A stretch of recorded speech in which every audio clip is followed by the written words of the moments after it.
Lepas dah bersyukur, kita pun bebas daripada ihram. Bebas ihram ni maksudnya kita dah menyelesaikan ibadah umrah. Dapat dah umrah kali kedua. Nampak? Tu yang dimasukkan umrah kali kedua, kali ketiga. Ni bezanya. Okey, saya ingat dah ajar. Saya ingat lah kan. Yang penting faham. Okey, kalau satu hari tu kita buat 2 kali umrah, boleh tak? Boleh, tak ada masalah. Contoh haji umrah kedua ni. Tapi bila mana kat sini pun boleh je. Contohlah saya bagi contoh hari kedua ni kan. Haji dah balik daripada ziarah luaran. Dah mikot, dah buat tawaf, sa'i, bercukur. Kita ziarah daripada pagi sampai Zohor biasanya. Sebelum Zohor tu kita dah patah balik pergi hotel. Sebelum Zohor pula, sebelum Asar. So biasanya dalam pukul 2, pukul 3 tu kita dah sampai hotel semula. Zohor tu biasa dekat tempat mikot. Tengok pada keadaan lah. Okey, tengok pada keadaan. Tapi biasanya pukul 2, pukul 3 kita dah sampai kat hotel. Kita 1 jam buat tawaf. Katalah pukul 2 sampai kat hotel. Rehat sekejap ke apa, nak makan dulu. Yelah, tak ada tenaga pula nak buat tawaf kan. So kita pun makan-makan dulu. Makan-makan, pukul 3 lah buat tawaf. Tengah-tengah buat tawaf tu pukul 3, kita settle setengah jam, 45 minit, dah masuk waktu solat asar. Sekarang asar 3.45. So solat asar sekejap, lepas tawaf kita solat asar. Lepas asar sambung buat sa'i. Sa'i 1 jam siap. Kurang 1 jam pun boleh siap lah sebenarnya. Sekejap je, ikut pada keadaan lah.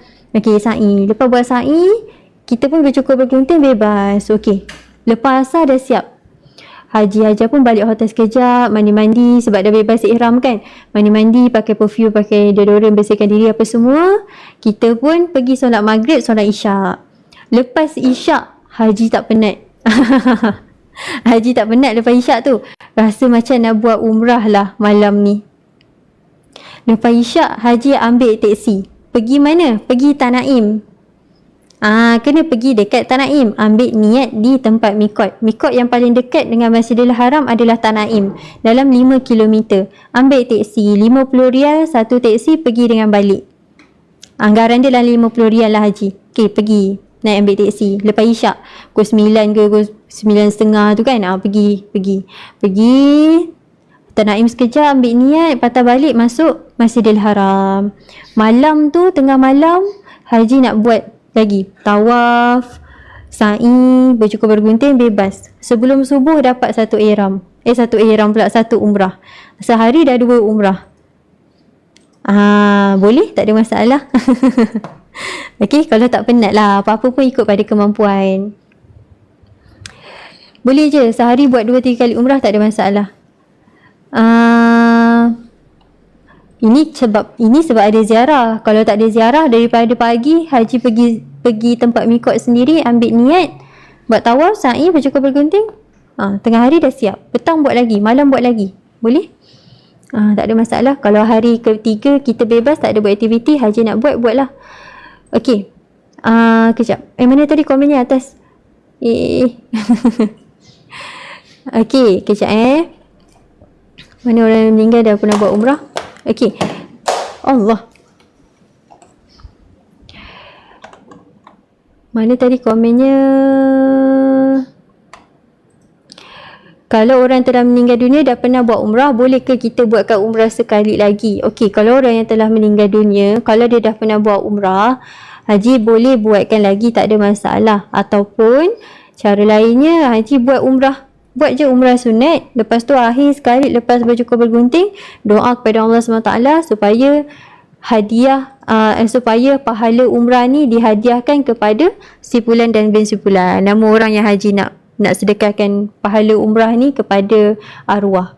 Boleh juga, tak ada masalah. Okey.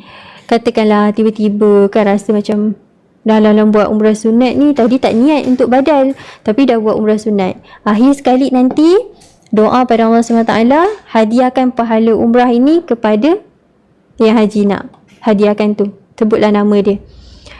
Okey. Untuk umrah badal kena sebut nama penuh tak arwah tu? Kena sebut nama penuh. Nama penuh lah. Kalau nama depan je tak apalah, kita ni niat, kita tahu orangnya siapa kan. Jadi Allah tu maha mengetahui. Jadi haji Hajah kalau boleh sebutlah nama penuh. Kalau orang telah meninggal pernah, okey dah. Masa mikot jaranan tu kena pakai ihram terus ke? Tadi dah baca dah. Kena terus pakai ihram. Jika orang meninggal pernah mengerjakan haji, boleh ke buat umrah untuk mereka? Okey, untuk haji yang pernah mengerjakan haji, tahu tak dia pernah buat haji apa? Sebab haji biasanya dia sekali dengan umrah. Haji ada 3 jenis, haji qiran, haji ifrad dan haji tamatuk. Okey, tapi masih boleh buatkan badan umrah, tak ada masalah. Ataupun hadiahkan pahala umrah ni kepada arwah. Okey, kalau satu hari kita buat, dah baca tadi. Assalamualaikum, Waalaikumsalam. Kalau bagi perempuan niatnya kena ada sebab bersyarat ke tidak? Ya, takut datang haid. Okey, ICD. Waalaikumsalam. Untuk jemaah perempuan, kalau takut kedatangan haid ataupun memang rasanya boleh agak lah waktu sampai dekat Mekah kita datang haid, terus guna niat bersyarat. Saja aku mengerjakan umrah dan berihram dengannya kerana Allah Ta'ala. Itu niat biasa. Sambung lagi, tambah kat belakang.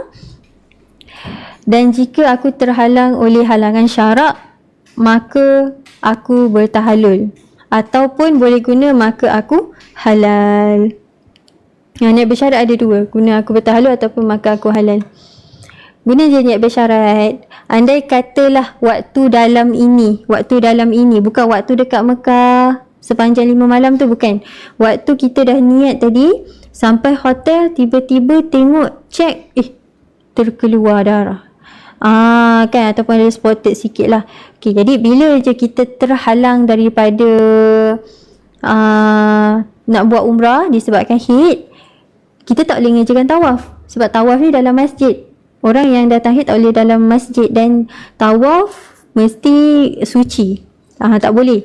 Jadi kita pun kalau guna maka aku halal tadi, kita akan automatik terus terkeluar daripada ihram dan tak dapat pahala umrah.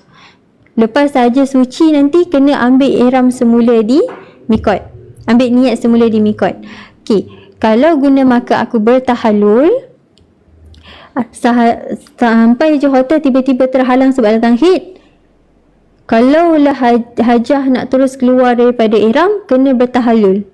Tak perlu buat tawaf sa'i, terus bertahalul, bercukur bergunting ataupun sekurang-kurangnya bergunting 3 helai rambut, terus terkeluar daripada ihram. Tapi tak dapatlah pahala umrah. Sebab dah terhalang. Kalau hajah tengok ada terkeluar sikit lah darah kan, contohlah. Lepas tu hajah pun tak terus bercukur. Masih dalam ihram ni, tak bercukur. Hajah buat apa? Hajah pergi dekat tempat sa'i, hajah tengok Kaabah, hajah doa. doa supaya Allah berhentikan haid ni, aku nak buat umrah ni. Kan, doa. Lepas tu tengok balik hotel, bersih. Kita dah cuci tadi, dah tukar lah. Betul tak? Dah tukar kan? Dah tukar, dah suci. Dah tukar, dah bersihkan. Kita pergi sa'i, doa, balik hotel tengok ada lagi. Kalau ada lagi, kita redha je lah. Kita bercukur bergunting, keluar daripada ihram. Dan kalau hari esok lusa bersih, kita pergi tempat mikot, ambil ihram, buat umrah. Okey. Tapi anda katalah tiba-tiba keajaiban, balik hotel tu tengok bersih lah, tak ada. Kita pun mandi wajib, bersuci. Sebab kita belum keluar daripada ihram lagi tadi, kita belum bercukur. Terus pergi buat tawaf. Habis tawaf, cek, tengok habis tawaf ni memang suci lah, alhamdulillah. Maksudnya tawaf tu sah. Bila tawafnya sah, kita teruskan sa'i, terus bercukur bergunting, dapatlah satu pahala umrah. Okey, kalau mana perempuan yang takut tiba-tiba datang haid dekat sana, berguna bersyarat je. Umrah kedua ni, kalau rambut gugur kena bayar dam juga. Ya, dah namanya umrah, dah namanya dalam ihram. Bila dalam ihram je, kena jaga 13 pantang larang ihram. So, daripada tempat niat ni tadi, kita dah berada dalam ihram. Dah terkurung, haji Hajah. Terkurung. Sepanjang inilah kita terkurung. Bebas nanti baru boleh bercukur pula. Bukan, gugur rambut. Tak ada masalah. Sama juga umrah kedua. Sebab apa? Kita dalam ihram. Lepas saja niat, kita masuk dalam ihram. Masuk dalam ihram maknanya kena jaga 13 pantang larang ihram. Dan namanya umrah. Kalau buat umrah, masuk ihram memang kena jaga. Umrah dia berbalik kepada ada 5 rukun umrah dan 2 wajib umrah. dua wajib umrah. Apa dua wajib umrah itu? Yang pertama adalah niat di miqat. Niat di miqat. Kemudian yang kedua adalah 13 pantang larang ihram.